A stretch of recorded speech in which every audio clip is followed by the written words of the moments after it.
Als ich die Malutensilien von Königin Victoria zum ersten Mal sah, war ich als Filmemacherin und Aquarellmalerin sehr überrascht, dass sie vor 150 Jahren eine Künstlerin war. Ihr Ur-Ur-Urenkel Prinz Charles malt ebenfalls gerne.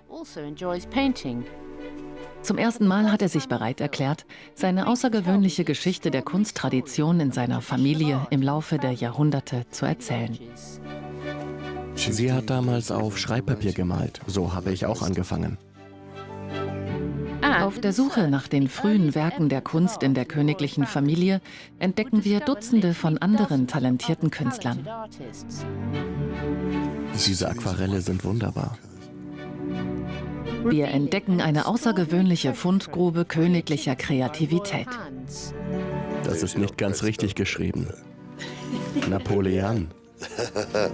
Wir erfahren mehr über die Kunst und was sie ihnen bedeutet. Ich denke, Sie wissen, dass das Zeichnen der Natur, das Beobachten der Natur absolut entscheidend ist. Ich habe mich vom bloßen Anschauen inspirieren lassen. Normalerweise ist es das Licht, das meine Aufmerksamkeit erregt. Man kann immer und immer wieder dieselbe Aussicht haben und plötzlich ist da ein magisches Licht.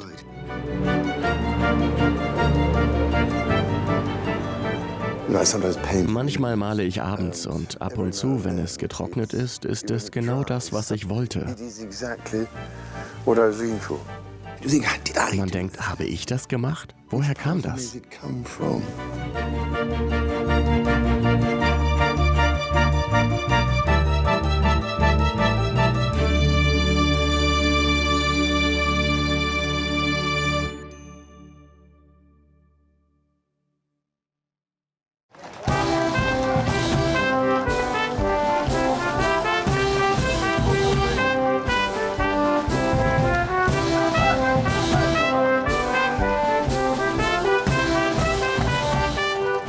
Ich hatte das Glück, auf Schloss Windsor, dem Buckingham-Palast und Schloss Balmoral aufzuwachsen. Natürlich ist man in Windsor von den wunderbarsten Dingen umgeben.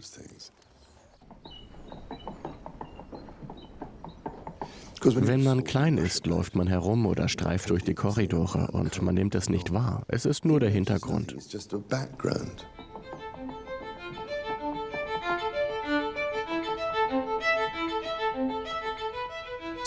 Und auf einmal, ich muss 14 gewesen sein oder so, fielen mir plötzlich die Bilder an den Wänden und die Möbel bewusst auf. Wissen Sie, was ich meine? Vorher waren sie nur verschwommene Hintergründe und auf einmal sah ich sie mir bewusst an.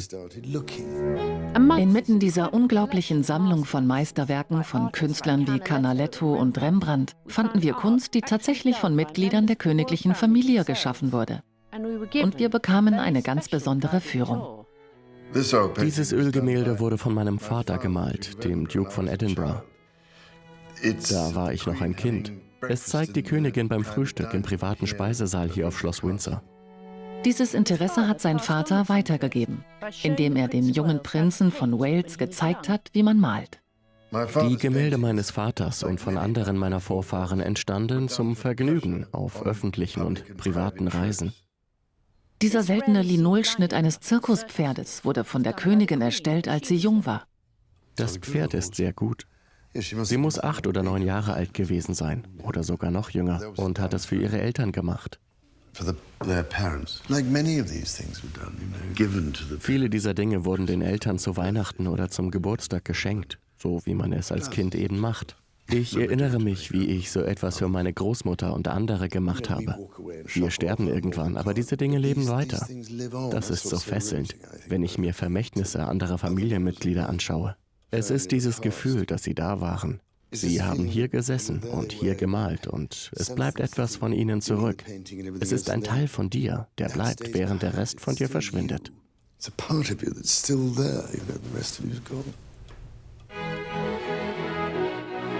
Wir werden uns den Stammbaum des Prinzen von Wales ansehen, um zu sehen, ob es Hinweise auf ein künstlerisches Erbe gibt.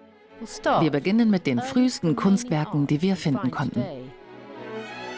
Im Kampf um den englischen Thron wurde Maria, Königin von Schottland, von Elizabeth I. fast 20 Jahre lang gefangen gehalten, bevor sie hingerichtet wurde. Im Gefängnis, wo sie viel Zeit verbrachte, entfaltete sich ihre Kunst. Ich finde, dass die Stickerei von Maria, der Königin von Schottland, eine Kunst war, die faszinierend, aufwendig und sehr durchdacht war. Sie erschuf Bilder und es ist die erste ernsthafte Kunst der königlichen Familie. Das Bild des Weinstocks zeigt, wenn man etwas abschneidet, entstehen neue Triebe. Andere Zweige und Blätter kommen nach. Es war sinnbildlich. Sie hatte einen Sohn, eine Familie, die weiterleben würde. Und so war es. Sie sitzen noch heute auf dem Thron von England. Also hatte sie recht. Ein weiterer königlicher Künstler, der sein Handwerk während des englischen Bürgerkriegs auch im Gefängnis auslebte, war der Urenkel von Königin Mary, Prinz Ruprecht von der Pfalz.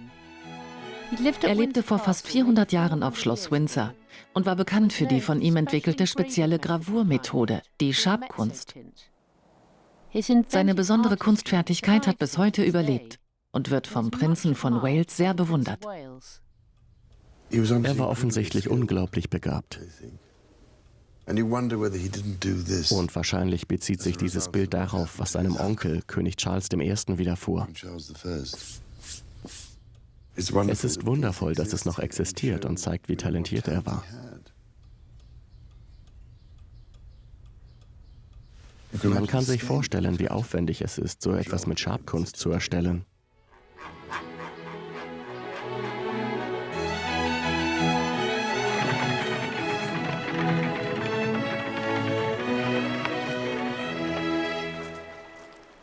Durch seine künstlerischen Vorfahren fühlte sich Prinz Charles inspiriert, ebenfalls als Hobby zu zeichnen und zu malen, wann immer er Zeit dafür hat, obwohl er nie klassischen Unterricht hatte.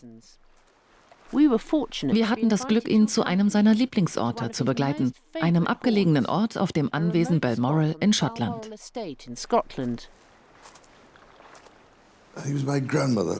Es war wahrscheinlich meine Großmutter, die mich inspirierte oder ermutigte, zu schauen und zu beobachten.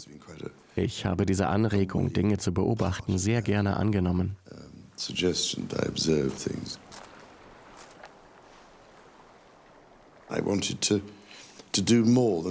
Ich wollte mehr tun, als nur zu fotografieren. Das gab mir nicht das gleiche Gefühl der Befriedigung, wie wenn ich es tatsächlich vom Auge per Hand zu Papier bringe.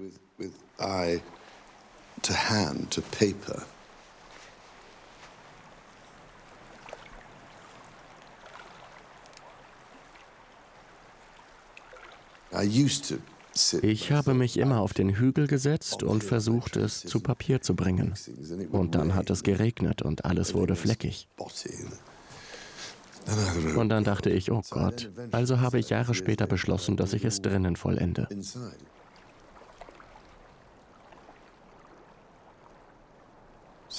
Ich habe dann eine Skizze gemacht und aufgeschrieben, wie die Farben aussehen und wo die Sonne steht und all das. Das war eigentlich ein unglaublich gutes Training, weil man dann viel genauer hinschaut. Man trainiert, die Sachen im Kopf zu behalten. Ich liebe es, Schneelandschaften zu malen. Es hat etwas unheimlich Befriedigendes, zu versuchen, das weiße Papier in Schnee zu verwandeln. Also alles umgekehrt zu machen, die dunkleren Teile einzubringen und zu versuchen, dasselbe Gefühl zu erzeugen.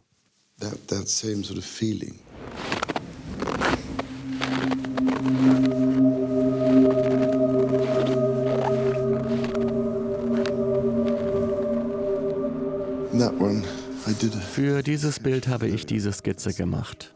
Es ist immer interessant, wenn man versucht, sich zu erinnern, wenn man zurückkommt.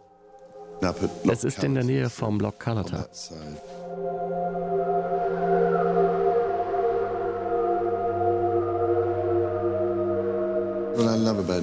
Ich liebe diese Schneeszenerie. Der Himmel ist etwas schwierig, aber manchmal erwischt man den richtigen Zeitpunkt. Und zu dieser Zeit im Jahr ist es einfach wunderbar. Das war im Januar. Da waren das Licht und die Schatten sehr aufregend. Im Laufe der Jahre ist in der königlichen Familie immer wieder künstlerisches Talent zum Vorschein gekommen. Aber ist das genetisch bedingt oder verbringen sie traditionell Zeit damit, künstlerische Fähigkeiten zu entwickeln? Prinz Charles war besonders beeindruckt von dem nächsten Künstler, den er uns zeigen wird. Der wohl kultivierteste Monarch, der jemals auf dem Thron Großbritanniens saß. 4 Generationen nach Prinz Ruprecht von der Pfalz kam König George III., den alle den verrückten König nannten. Aber in der Bibliothek von Schloss Windsor befinden sich einige der bemerkenswertesten Kunstwerke. Und ich hoffe, dass Sie die Sicht auf ihn korrigieren. König George III. Hatte Unterricht im Zeichnen und insbesondere im Zeichnen von Architektur, da dies als ein wichtiger Teil seiner Ausbildung angesehen wurde.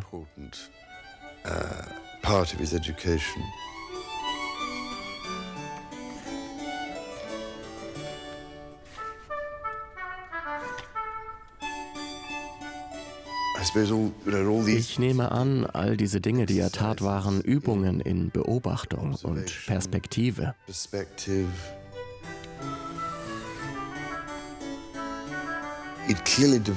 Er hatte eindeutig ein Auge für Gebäude und die Schwierigkeiten des Maßstabs und der Proportionen. Das begleitete sein ganzes Leben. Sein Interesse an Kunst und Architektur veranlasste ihn, die Royal Academy of Arts mit einer großzügigen Spende zu unterstützen. Er war insofern zeitgemäß, weil Mitte des 18. Jahrhunderts viele Menschen seiner Herkunft das Zeichnen lernten, zum Zeichnen ermutigt wurden.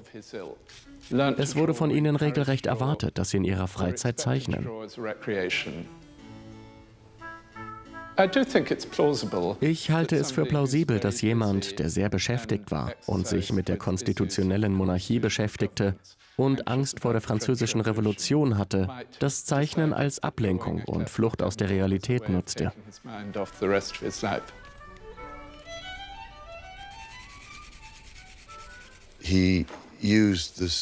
Er benutzte diese Illustration eines Tempels in Palmyra im heutigen Syrien. Gott weiß, was damit passieren wird. Ich bete, dass sie ihn nicht zerstören. Er hat es auf wunderbare Weise geschafft, ihn in eine ländliche Umgebung einzubetten, mit dem Fluss und dem Boot darauf.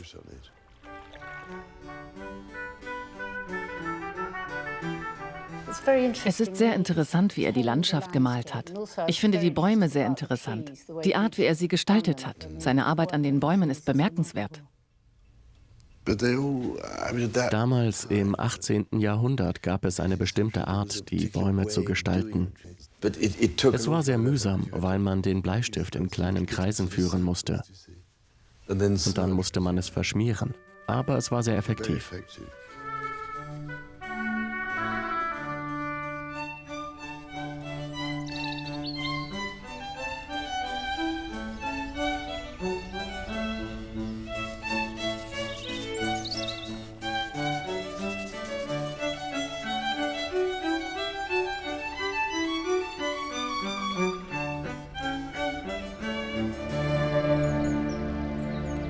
Ende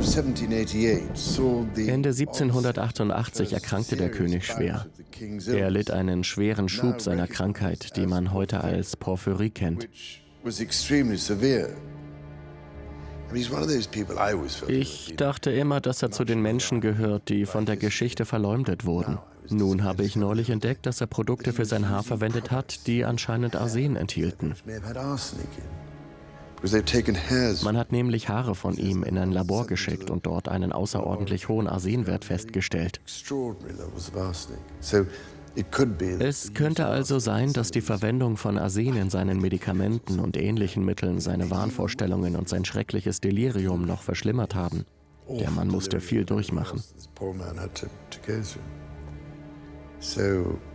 Offensichtlich verursachte die Krankheit die schrecklichsten Schmerzen und natürlich macht das einen verrückt. Es gibt nur sehr wenige Zeichnungen von ihm nach dieser Zeit.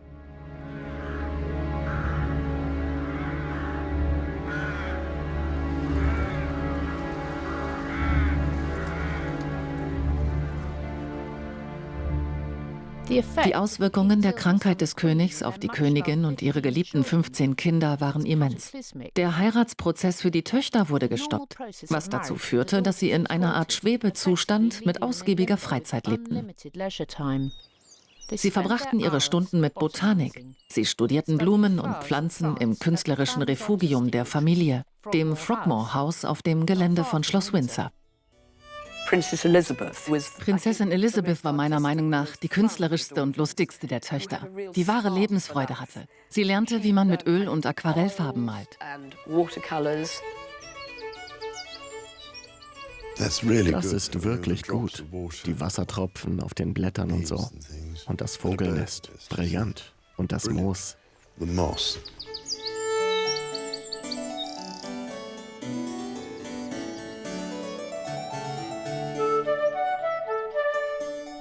Als Elizabeth endlich verheiratet war, zog sie nach Deutschland und ihre Kunst veränderte sich. Sie beschäftigte sich mit Scherenschnitten, die sie an ihre Schwestern schickte. Diese sind von Elizabeth mit ihrer Schere wunderschön ausgeschnitten und sie konnten auf alle möglichen Arten dekorativ verwendet werden. Hier in diesen Pilasterstreifen haben sie braune Ausschnitte auf schwarzem Grund. Hier haben sie einen schwarzen Ausschnitt als Kontrast zu dem Weiß. Sie ist offensichtlich gerade dabei, ein Kind in einen Bottich zu werfen, um es zu waschen oder so. Lustig, oder? Dieser Raum heißt Charlotte Closet. Und in diesem Raum hängen eine Reihe wunderbarer Zeichnungen, die von Prinzessin Charlotte im Stil von Radierungen angefertigt wurden.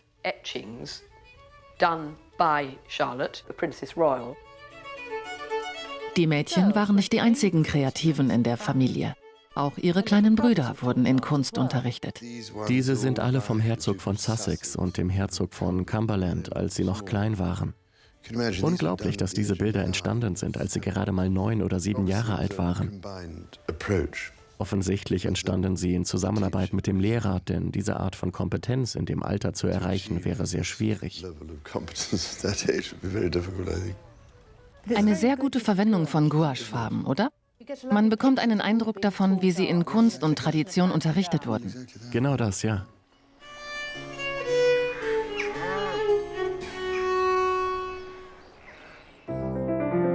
Bei unserer Suche nach den Dutzenden von Künstlern im königlichen Stammbaum sind wir auf eine Ära voller Kreativität gestoßen. Ein weiteres sehr kreatives Mitglied meiner Familie war meine Urgroßmutter, Königin Victoria. Sie und ihr Mann, Prinz Albert, verbrachten einen Großteil ihrer privaten Zeit im Osborne House auf der Isle of Wight. Sie zeichneten und malten unter Ausschluss der Öffentlichkeit. Viele der Ölgemälde von Königin Victoria und Mitgliedern ihrer Familie hängen noch heute im Osborne House.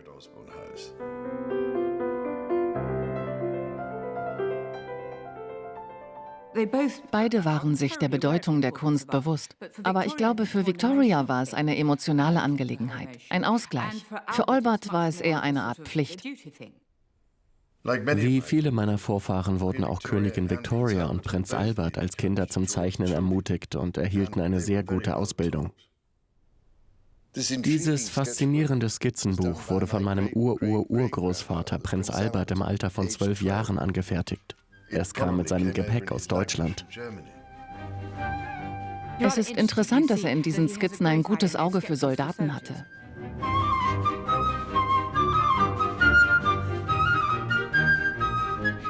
Er schaute immer auf das, worauf Prinzen achteten, welche Medaillen und welche Uniform man trägt und welche Bänder und Streifen. Sie sind fesselnd. Voller Energie. Ja, voll von endlosen Katastrophen und militärischen Themen.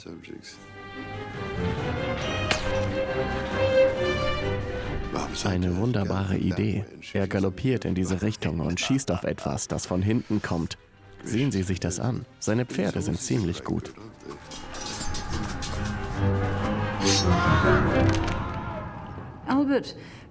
Albert war ein ziemlich poetischer, ungewöhnlicher Charakter.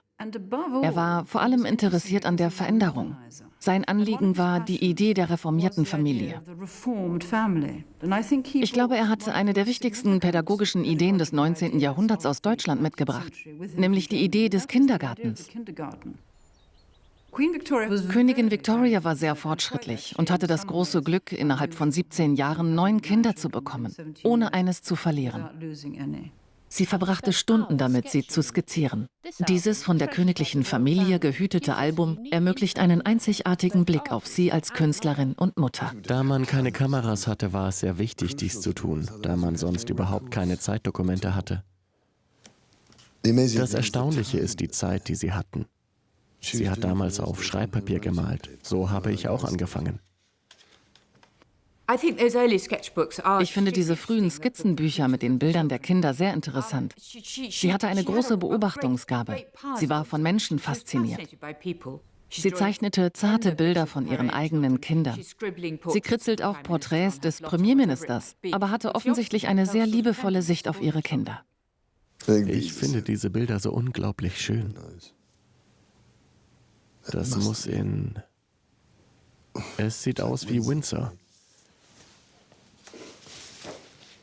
Hinreißend. Rückenansicht. Wieder angezogen.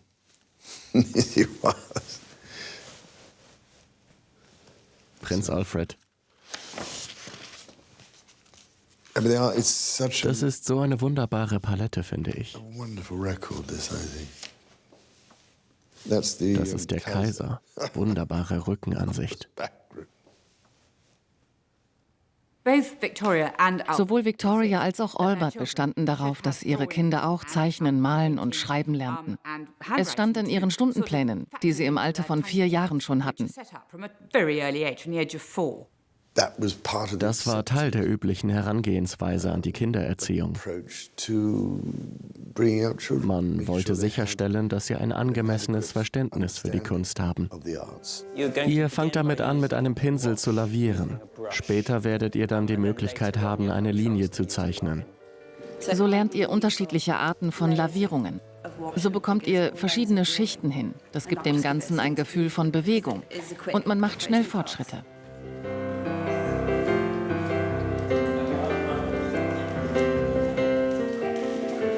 Prinz Charles gründete seine Zeichenschule in London mit der Idee, die Tradition des Zeichnens weiterzugeben, so wie schon zur Zeit von Königin Victoria und König George. Heute bietet die Schule Kurse für alle Altersgruppen an.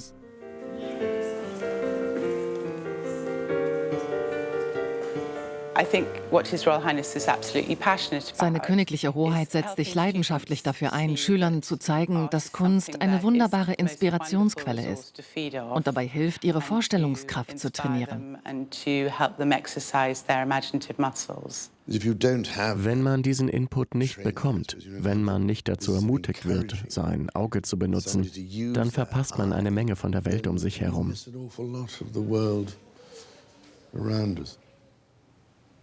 Der älteste Sohn von Königin Victoria, mein Ururgroßvater, der spätere König Edward VII., war als Bertie bekannt.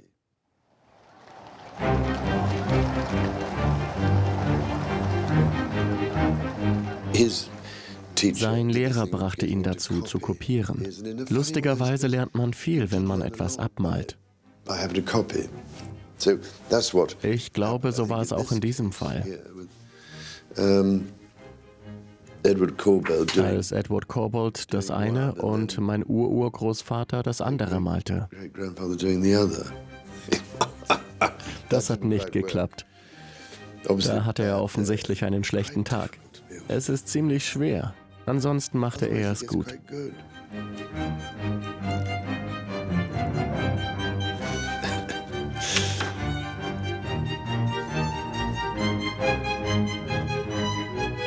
Es ist nicht ganz richtig geschrieben. Napoleon.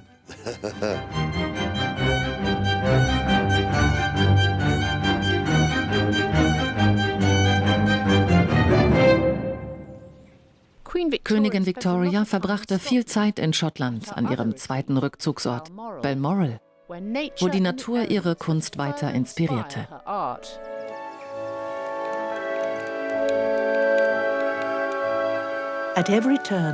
Auf Schritt und Tritt hat man ein Bild vor Augen. Diese schottischen Bäche voller Steine und glasklar.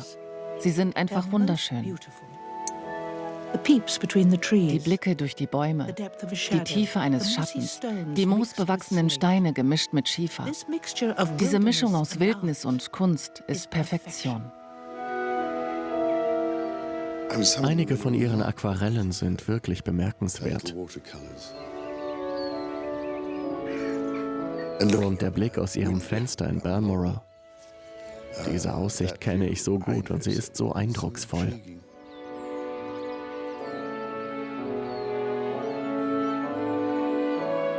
Und was ich faszinierend finde, ist, dass ich am Ende den gleichen Ausschnitt gezeichnet habe.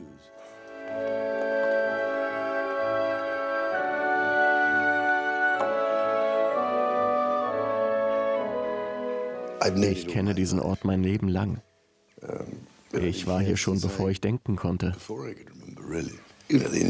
Es ist auch mein Zuhause. Und ich bin in den letzten 60 Jahren immer wieder über die Hügel gewandert.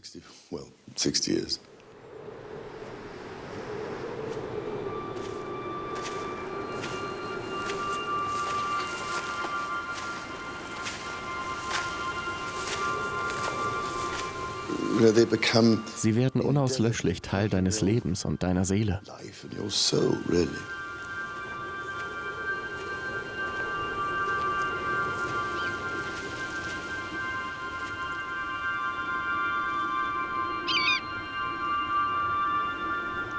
Es ist das Licht, das auf die Landschaft und die Berge fällt und die Schatten. Das ist es, was sich einprägt. Und es passiert komischerweise nicht sehr oft, aber plötzlich hat man die richtige Kombination. Dann sind es die Dunkelheit, das Licht und die Formen, die so wichtig sind. Wenn ich etwas entdecke, muss ich plötzlich innehalten und versuchen, es mir so gut wie möglich einzuprägen. Ich denke, das Beobachten ist eine gute Übung. Man muss versuchen, es sich zu merken. Was ist mit den Farben? Was sehen Sie in den Farben? Ich bin zu dem Schluss gekommen, dass jeder die Farben etwas anders sieht. Es hängt davon ab, wie man die Welt betrachtet. Der Reiz besteht natürlich darin, dass man beim Betrachten überlegt, welche Farben man verwenden wird, um dieses Gefühl zu vermitteln. Und eine der schwierigsten Aufgaben ist die Farbe der Birken im Winter, wenn sie sich im Januar violett färben. Das ist ganz besonders, die kahlen Äste.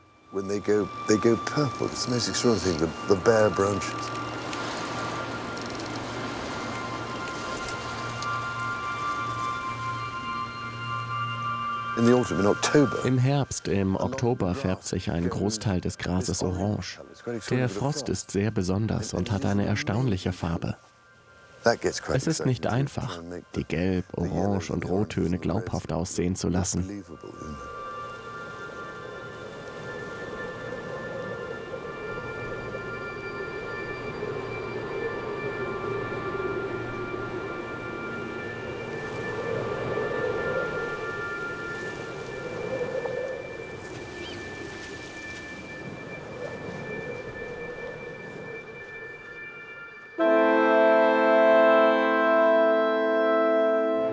In 1861 starb Albert, der Ehemann von Königin Victoria. Wir fanden heraus, dass dies dramatische Auswirkungen auf ihre Kunst hatte. Sie zog sich 40 Jahre lang in die Witwenschaft zurück. Und ihr Malkasten wurde ihr Trostspender. Tausende ihrer Gemälde sind als Zeugnis dieser Zeit der Trauer entstanden. Das Tragische daran ist, dass diese Bilder alle nach Prinz Alberts Tod entstanden sind. Auf ihnen steht 1864 beispielsweise: das 3. Jahr meiner Verlassenheit. Das steht auf jedem. 1., 2., 3., 4.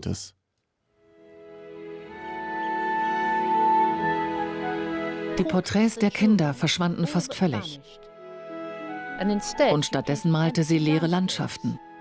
Im Stil einer echten Künstlerin drückte Königin Victoria ihre Gefühle durch ihre Kunst aus.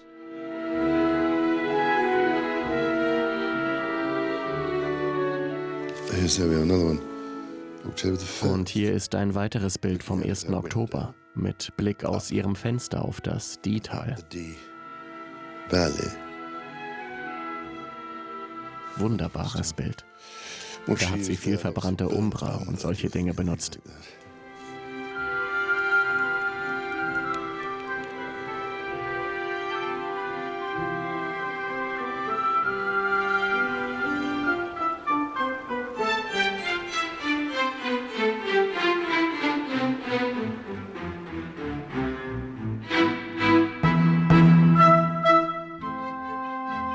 Der Tod von Prinz Albert beeinflusste die Kunst von Königin Victorias sechstem Kind, Prinzessin Louise, genauso wie die ihrer Mutter. Ich nehme an, sie war erst 12 oder 13 Jahre alt. Sie wurden alle ermutigt, eine Zeichnung oder ein Gemälde zu malen, auf dem sie von ihren Eltern träumen, die im Himmel wiedervereint sind.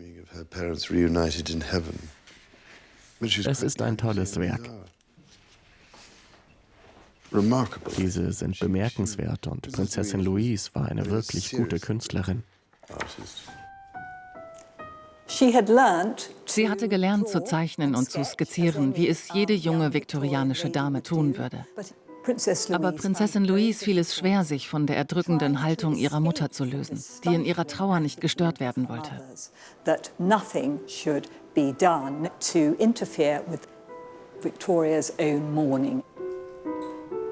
Louise fand einen Ausweg und fand ihre eigene Identität, indem sie sich der Bildhauerei widmete.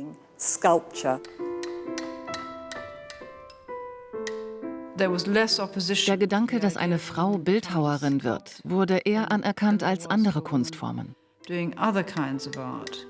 Das liegt möglicherweise daran, dass man Bildhauerei mit Denkmälern und Gedenkstätten verbunden hat. So war es, wenn man so will, eine Art, der Familie Respekt zu zollen, den die Tochter ihren Vorfahren entgegenbrachte.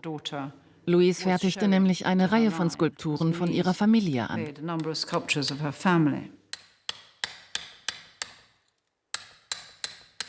1893 schuf sie ihr wohl bekanntestes Werk, eine Statue ihrer Mutter, die sie sitzend bei ihrer Krönung zeigt. Sie ist heute in den Kensington Gardens zu sehen. Sie unterstützte die Arbeit von Frauen sehr stark und deren Chancen und Möglichkeiten, beruflich tätig zu werden. Sie war eine moderne Prinzessin.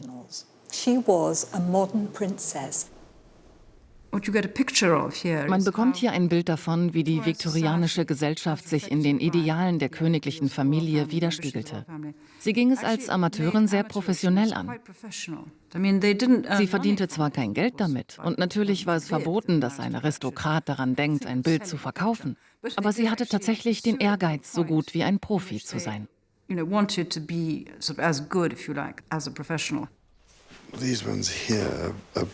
Diese hier sind von Königin Alexandra, die meine Ururgroßmutter war und meinen Ururgroßvater König Edward VII. Heiratete, als er Prinz von Wales war. Als sie als Kind in Dänemark war, hatte sie sehr guten Unterricht, unglaublich kompetent. Sehen Sie sich die Felsen an. Wirklich schön. Und wenn man bedenkt, dass sie das mit diesem winzig kleinen Malkasten und einem winzigen Pinsel gemalt hat. Aber sie hatte eindeutig ein angeborenes Talent. Sie ist fantastisch. Das ist ein wunderbares Bild ihrer Schwiegermutter, Königin Victoria. Eine so wunderbare Figur, nicht wahr? Das muss in Balmoral gewesen sein. Eine wunderbare Momentaufnahme des Lebens in Balmoral, oder? Das ist eine wunderbare Aussicht auf den Fluss Dee in der Nähe von Abergele, den Alexandra so gut einfängt. Außergewöhnlich.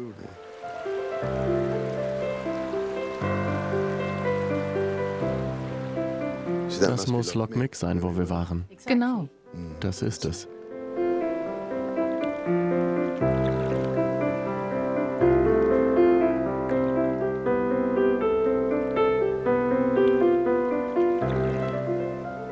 Die künstlerischen Wurzeln des Prinzen von Wales sind nicht nur mütterlicherseits. Er war sehr daran interessiert, den Stammbaum seines Vaters zurückzuverfolgen. Und auf unserer Reise machten wir eine erstaunliche Entdeckung. Ein Marinekommandant, der ein professioneller Künstler hätte sein können. Der Großvater meines Vaters, mein Urgroßvater Prinz Louis von Battenberg, hatte bemerkenswerte Fähigkeiten. Ich wusste nicht, was für ein großer Künstler mein Großvater war. Er zeichnete seine Skizzen, die mehr als nur Skizzen sind, während er meinen Ururgroßvater, König Edward VII., auf seiner Indienreise im Jahr 1875 begleitete.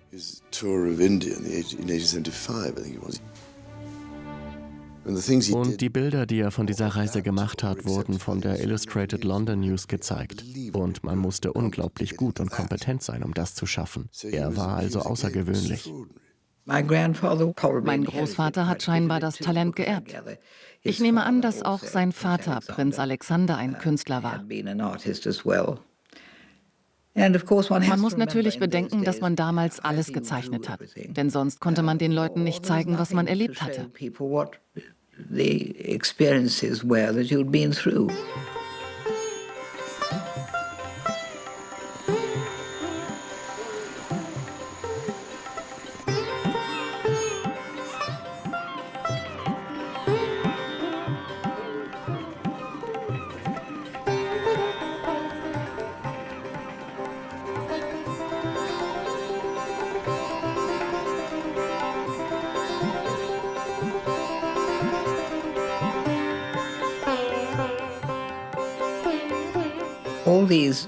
All diese wunderbaren Zeichnungen fertigte er auf der Reise an. Und sie zeigen ihn als Künstler. Seine königliche Hoheit erhielt für seine Frau oft Juwelen und Perlen von sagenhaftem Wert, für die manche Maharajas ein ganzes Jahreseinkommen ausgaben. Oft waren auch lebende Tiere dabei. Einmal wurde ein ausgewachsener Tiger von 4 kräftigen Männern hereingeführt, wobei 2 das Halsband und die anderen die Lenden festhielten. Das Tier trat mir fast auf die Zehen und hat mich ziemlich erschreckt. Auf dem Heimweg fertigte ich eine Reihe von Skizzen an von den verschiedenen Tieren in diesen Situationen. Sehr komisch. Ich schickte sie an die Illustrated London News und nach einiger Zeit füllten sie fast eine ganze Ausgabe des Magazins damit.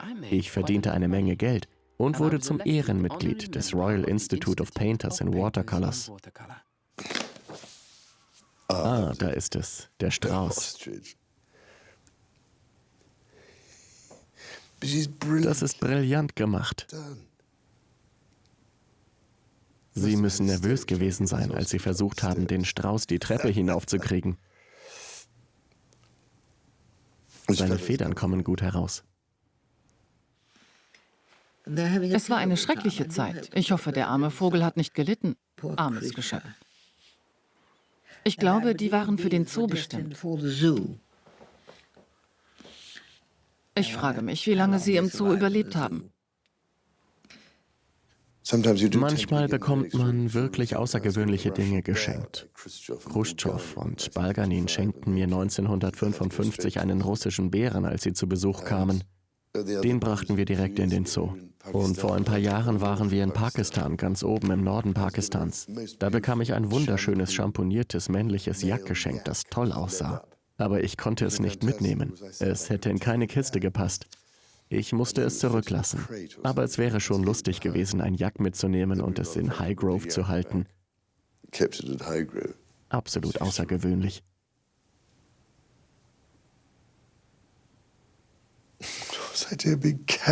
Diese Idee, auf einer Art Sänfte getragen zu werden.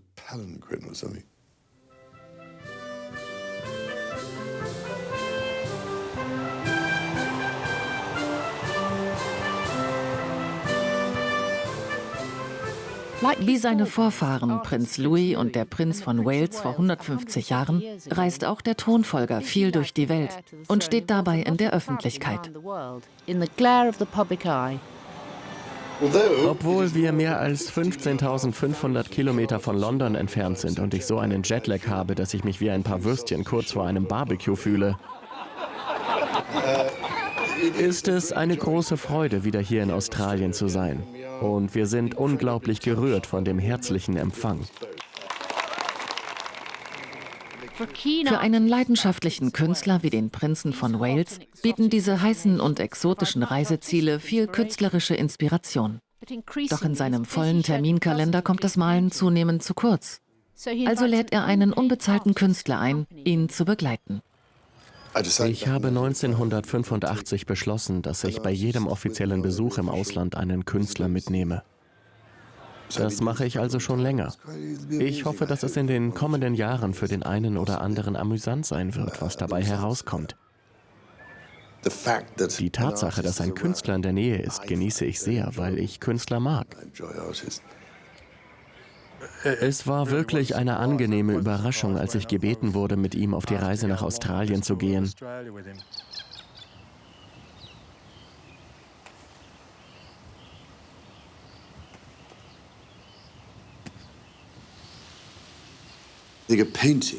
Ein Gemälde ist für die Nachwelt viel faszinierender als manche Fotografie. Deshalb nehme ich sie mit.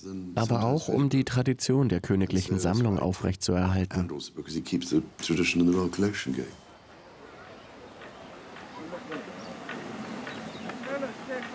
Sehr schön, Warwick. Danke, Sir. Ich danke Ihnen.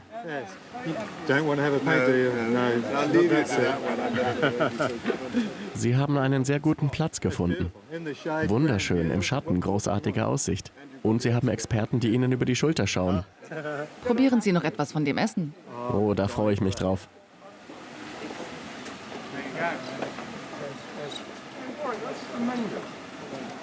Das ist großartig. Es ist ein Anfang, ich danke Ihnen.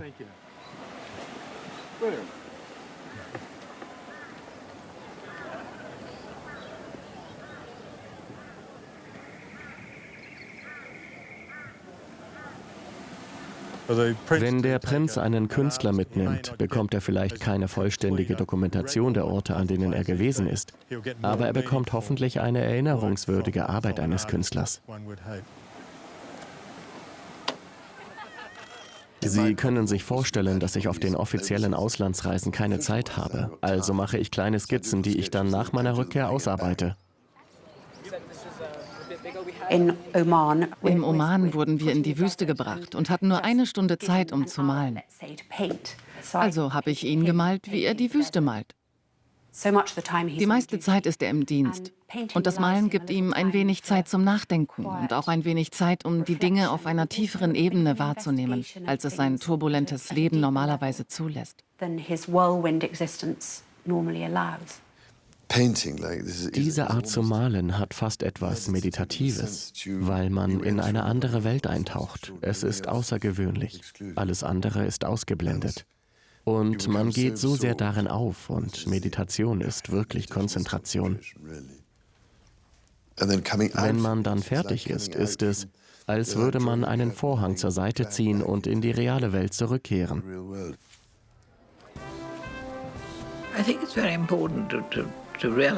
Ich glaube, es ist wichtig zu erkennen, dass Menschen, egal wie sehr sie ihr Leben in der Öffentlichkeit verbringen müssen, auch ein wenig private Zeit haben und sich Dingen widmen, die sie erfüllen.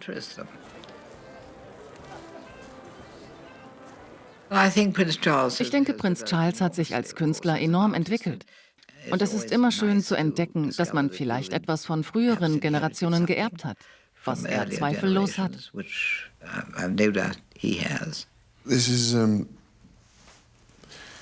Das ist die Huna-Mühle in der Nähe von John O'Groats. Es ist ein wunderbarer Ort.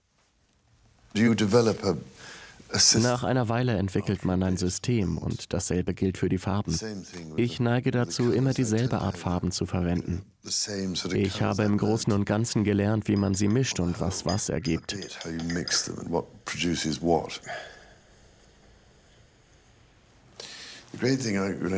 Das Tolle ist, dass man nach einer Weile merkt, dass so etwas aus der Ferne viel besser aussieht.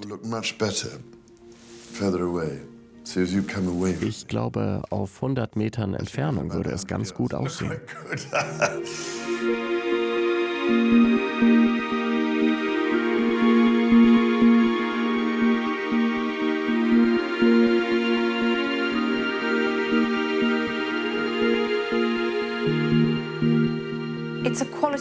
Sie strahlen etwas Tiefsinniges aus. Und das ist es, was der Prinz kann. Ebenso wie sein Sinn für Disziplin, den er in allen Momenten seines Lebens zu haben scheint, ist er daran interessiert, hinter die Oberfläche zu schauen. Er ist an bleibenden Eindrücken interessiert.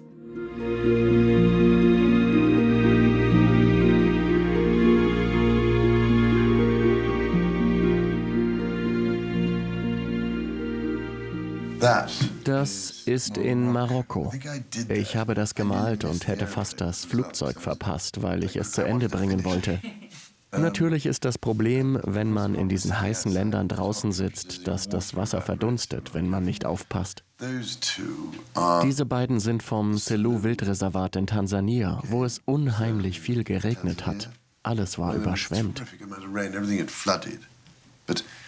Aber ich bin damit sehr zufrieden, weil es diese schwüle Hitze ausstrahlt.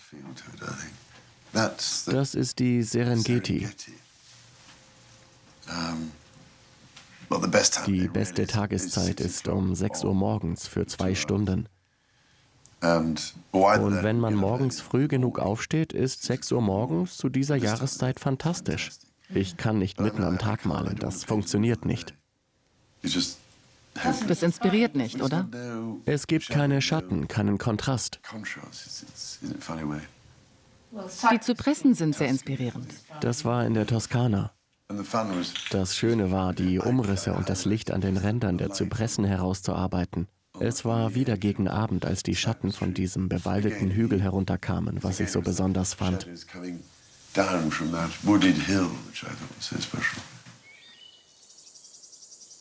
Beim Betrachten seiner Kunst lernen wir eine andere Seite des Prinzen von Wales kennen. Inspiriert von seinen Vorfahren widmet er sich in seiner Freizeit gerne der Malerei. Aber er ist nicht das einzige Mitglied der heutigen Generation der königlichen Familie, das Kunst produziert. Unsere Reise führt uns zur Nichte der Königin, Sarah Armstrong Jones, eine professionelle Künstlerin, die ebenfalls von ihrer Familie inspiriert wurde. Meine Mutter war sehr kreativ und künstlerisch. Sie hatte einen erstaunlichen Verstand. Und mein Vater war Fotograf. Also komme ich aus einem sehr kreativen familiären Umfeld. Als sie klein war, war sie von all diesen schönen Gemälden und Dingen umgeben. Und sie wollte das an meinen Bruder und mich weitergeben. Sarah kämpft heute um ihren Platz in der Welt der zeitgenössischen Kunst. Ich denke, es ist sehr wichtig, sich mit einer Galerie zusammenzutun und jemanden zu haben, der einen vertritt. Und ich bin sehr glücklich, dass ich jetzt in dieser Position bin. Hallo. Hallo Sarah. Wie geht es Ihnen? Hallo Richard. Hi Paul. Ist alles gut angekommen? Ja, ist angekommen. Wir bauen gerade um. Wir stellen nicht anonym auf Kunstmessen aus, also steht Ihr Name drauf. Die Leute stellen manchmal die Verbindung her und sagen, oh, das ist die Tochter von Prinzessin Margaret. Und wir sagen ja. Die Gouache vielleicht in den Flur? Gute Idee. Können Sie sie in einer Reihe aufhängen? Ja. Wir machen keine besonderen Zugeständnisse wegen ihrer Herkunft. Unser Hauptkriterium ist die Stärke der Arbeit und wie die Ausstellungen funktionieren. Sie ist experimenteller als einige der anderen Künstler, die wir ausstellen. Sie treibt sich selbst an und ist eine professionelle Künstlerin, die sich voll und ganz dieser Tätigkeit widmet.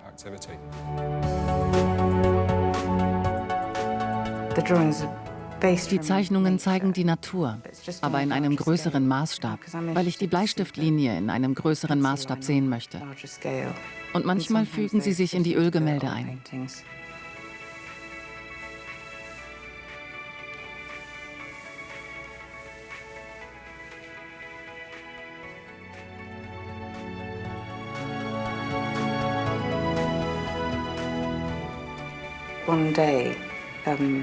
Eines Tages passierte es einfach. Ich habe versucht, ein wenig mit meinen Zeichnungen zu experimentieren. Und ich nahm meine Zeichnungen und habe versucht, sie mit den Aquarellen zu kombinieren. Mir gefiel, was daraus entstand. Und ich habe diese Art Bilder weiterentwickelt. Ich versuche mich so gut wie möglich an alle Farben zu erinnern und nutze meine Zeichnungen aus der Natur als Grundlage.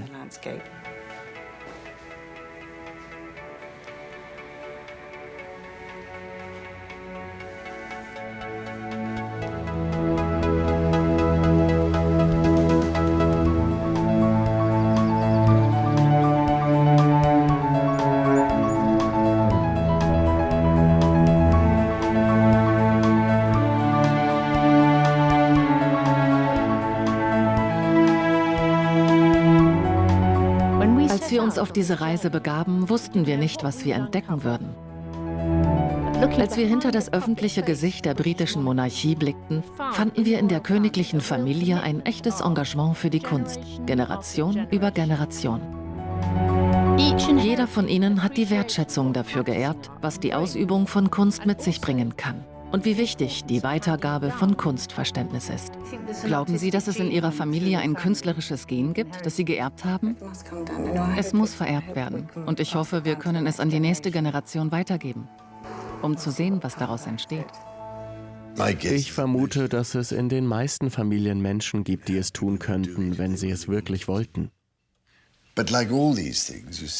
Aber wie bei allen Dingen zeigt es, wie wichtig es ist, dass man schon in jungen Jahren lernt, Dinge zu schätzen und zu beobachten.